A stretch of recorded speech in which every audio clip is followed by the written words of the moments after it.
વૃદ્ધ દાદાની આંખમાં તકલીફ રહેવા લાગી. ડોક્ટરે કહ્યું, ઓપરેશન કરાવી લો, નહીતર હવે દેખાતું બંધ થઈ જશે.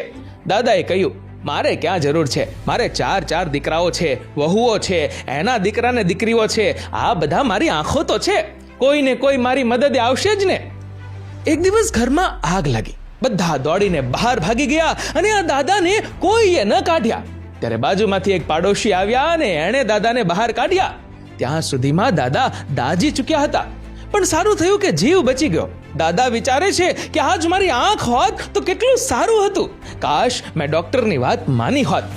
મિત્રો, આ ડોક્ટર બીજું કોઈ નહીં પણ એક ગુરુ હતા જે એને ચેતવવા આવ્યા હતા. પણ આ માનવ જાત કોઈનું ક્યાં માને છે? એને તો બસ પોતાના સગા સંબંધીઓ પર, મિત્રો પર ઘમંડ હોય છે. વ્યક્તિએ પોતાના પર આત્મનિર્ભર થવું જોઈએ. શરીરને પણ કોઈની સેવાની જરૂર ના પડે અને પૈસા માટે પણ કોઈની આગળ હાથ લાંબો ન કરવો પડે, એવું જીવન બનાવવું જોઈએ. તમારું શું કહેવું છે? કમેન્ટ કરજો અને વિડીયો ગમ્યો હોય તો લાઈક અને શેર જરૂરથી કરજો.